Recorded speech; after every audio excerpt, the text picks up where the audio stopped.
चलिए स्टार्ट करते हैं क्वेश्चन नंबर 60। क्वेश्चन क्या बोलता है? A uniform bar A B of weight W and length 8L। Total length कितना है? 4L मतलब 8L है, ठीक है। और जो वेट लग रहा है कितना है? W, ठीक है। इज हिंज एट ए, यहाँ पर क्या है? हिंज है। यहाँ पर ये फिक्स तरह शो कर रहा है, मगर यहाँ पर क्या है, एक छोटा सा बॉल बना देते हैं तो ये क्या हो जाता है? हिंज हो जाता है। And carries a smooth ring D, ठीक है। एक रिंग है, कहां पर है? डी पॉइंट पे। ऑफ वेट 2W, जिसका रिंग का वेट कितना है? 2W। The ring is held in the position by the string DE, ठीक है। ये क्या है? DE क्या बता रहा है? स्ट्रिंग। जब स्ट्रिंग बताए तो क्या बताना है अपने को यहां पर? टेंशन, ठीक है। String DE such that ED and EA is equals to L, मतलब आइसोसेलेस ट्रायंगल। अगर मैं मान लेता हूं इसको थीटा, तो ये भी क्या कहलाएगा? Theta. Find the distance AD, अपने को क्या चाहिए? AD की वैल्यू चाहिए, ठीक है। डिस्टेंस किसका निकालना है? AD की वैल्यू चाहिए when the system is in equilibrium, ठीक है। हिंट क्या बोल रहा है? Consider free body diagram of the ring. अब क्या है, मैंने यहां पर ऑलरेडी बना चुका है ताकि टाइम बच जाए, ठीक है। पहले क्या बोल रहा है? Free body diagram for ring consider करना है, फिर free body diagram of bar and the ring combined, ठीक है। अब इसमें क्या हम इसको थीटा मान रहे हैं, तो ये क्या हो गया आपका? थीटा। तो ये भी क्या हो जाएगा? थीटा। देखिए ये एक हॉरिजॉन्टल लाइन है, यहां से एक हॉरिजॉन्टल लाइन बनाऊंगा तो ये थीटा था, तो ये भी क्या हो जाएगा? ये भी थीटा होगा, है ना। ये थीटा आ गया। अब क्या है, मान लेते हैं ये हॉरिजॉन्टल है, ठीक है, मगर इस क्वेश्चन के लिए हम इसको हॉरिजॉन्टल मानेंगे। कौन सा प्लेन? DE प्लेन को, ठीक है। अगर ये थीटा डिग्री यहां से उठ रहा है, ठीक है, अगर ये यहां से थीटा डिग्री उठ रहा है, तो यहां से अगर मैं इसको मान लेते हैं, यहां पर नीचे वर्टिकली ड्रॉ कर रहा हूं, तो ये हॉरिजॉन्टल एंगल टोटल यहाँ कितना बना रहा है? यहाँ 90 डिग्री बना रहा है। तो यहां पर अगर ये थीटा है तो ये भी कितना आ जाएगा? थीटा आएगा। तो फ्री बॉडी डायग्राम के हिसाब से ये T है, तो यहां पर क्या लिख सकता हूं उसको मैं? T cos theta. और यहां पर ये 2W है, तो ये क्या हो जाएगा? 2W cos theta. ये क्या हो जाएगा? 2W sine theta. उसी तरीके से ये क्या हो जाएगा? T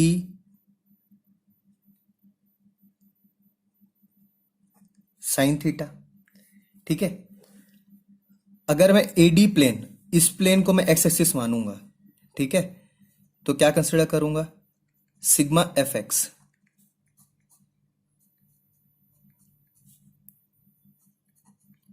AD प्लेन को मान रहा हूं, ठीक है। तो इससे क्या मिल रहा मुझे? T cos theta is equal to क्या है? 2W sine theta. इस साइड जाने वाला फोर्स इज इक्वल टू इस साइड जाने वाला फोर्स। तो इसको अगर मैं T यहां लिखूं तो क्या लिख सकता हूं? 2W टेन थीटा लिख सकता हूं।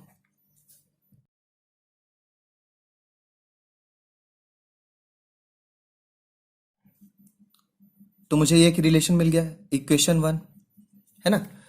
अब क्या है, मैं ये ट्रायंगल कंसिडर करता हूं। मान लेता हूं मैं इसका ऐसा ट्रायंगल बना लेता हूं।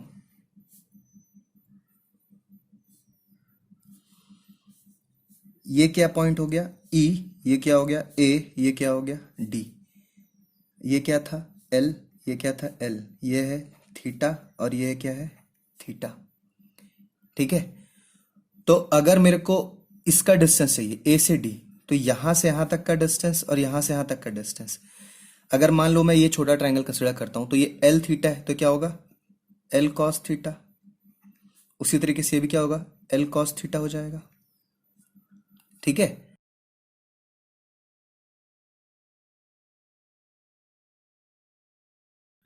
अब क्या कर सकता हूं? क्या बोला था? पहले free body diagram of the ring निकालना, उसके बाद क्या बोल रहा है, free body diagram of the bar and the ring combined, मतलब इसी पे कंसिडर करना है। तो मैं सीधा क्या कंसिडर कर रहा हूं, मोमेंट लगा लेता हूं एट पॉइंट ए, ठीक है। तो एंटी क्लॉकवाइज मोमेंट टी की अगर मैं बात करूं, तो यहां पर इसको रिजॉल्व करूंगा, तो ये क्या है, टी को रिजॉल्व करने से क्या मिल रहा है, टी को समझने के लिए मैं इसको कंसिडर कर रहा हूं। तो देखिए यहां से क्या है, T sine theta into A D लग रहा है, तो क्या लिख सकता हूं, T sine theta into A D, ठीक है। अब और कोई फोर्स लग रहा है क्या इस साइड, ये सेम इसी डायरेक्शन पे आ रहा है, ये भी इसी डायरेक्शन पे आ रहा है, ये अपोजिट डायरेक्शन पे जा रहा है, तो इसकी वैल्यू क्या है, इज इक्वल्स टू, क्या लिख सकता, 2W कॉस थीटा। इसका डिस्टेंस क्या होगा, इसका डिस्टेंस भी एडी होगा, है ना। प्लस यहां पर देखिए, ये इसको तो ये समझ में आ गया कि ये कैसे आया। अब मैं इस पॉइंट से वापस आ जाता हूं, यहां से ये दोनों रिजॉल्व कर लिया, अब ये सेम इसी के जैसे जा रहा है, तो यहां भी क्या लिख सकता हूं मैं, प्लस W कॉस थीटा, ठीक है। अब ए डी की जगह क्या आएगा, यहां से ए से सी, ए सी, ठीक है।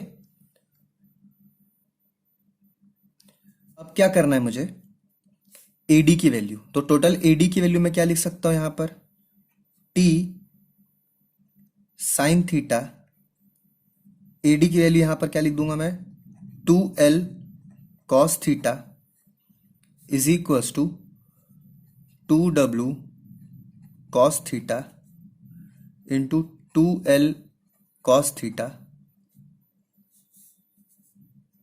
Plus W cos theta. AC कितना है, यहां से यहां तक का डिस्टेंस 4L, क्या हो जाएगा ये 4L। T की वैल्यू को भी यहां पर लिख देता हूं, तो क्या लिख सकता हूं, 2W tan theta sine theta 2L cos theta is equals to 2W cos theta 2L cos theta plus W cos theta 4L। अगर देखें तो L L और L कॉमन है, ठीक है। यहां भी 2, ये भी 2 कटेगा, ये भी कटेगा, ये और ये 4, ठीक है। W भी कॉमन है, W भी मैंने काट दिया, कॉस थीटा भी कॉमन है, तो कॉस थीटा भी कट गया, ठीक है। तो बचा क्या, यहां पर क्या लिख सकता हूं मैं, tan theta sine theta is equals to, क्या लिखेंगे, कॉस थीटा प्लस, यहां तो 1 आएगा, ठीक है। टेन थीटा मतलब कितना होता है, साइन बाई कॉस, तो इसको मैं क्या लिख सकता हूं, साइन स्क्वायर थीटा लिख सकता हूं, और कॉस को मैं सीधा यहां मल्टीप्लाई कर देता हूं, तो क्या हो जाएगा, cos square theta plus cos theta. तो मैं क्या कर रहा हूं, इसको इधर ले आता हूं, cos square theta minus sine square theta plus cos theta is equals to 0। अगर मैं इसको देखूं,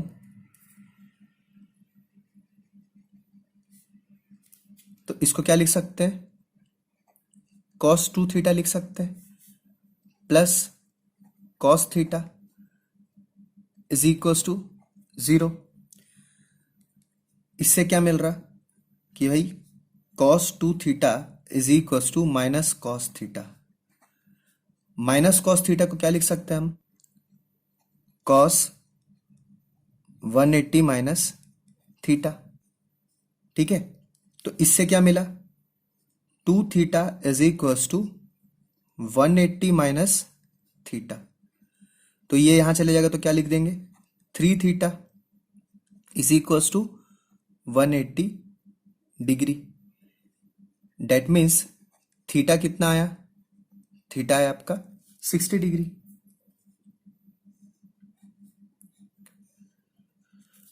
जो अगर थीटा 60 डिग्री है, दैट मीन्स ये जो ट्राइंगल है ये क्या है, इक्विलेटरल ट्राइंगल है, ये भी थीटा ही आएगा, है ना। ए से डी की बात करें तो ए से डी मतलब यहां इसका टोटल डिस्टेंस कितना आया था, 2l cos theta.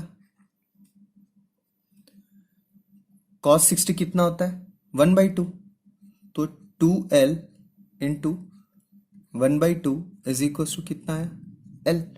That means यहां से यहां तक का जो डिस्टेंस है वो क्या आएगा आपका, l। तो फाइनली सॉल्यूशन क्या आएगा,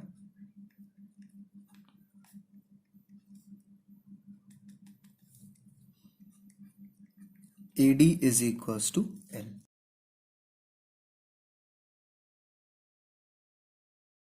देखिए ये आज हमारा फर्स्ट यूनिट कंप्लीट हो गया है, ठीक है।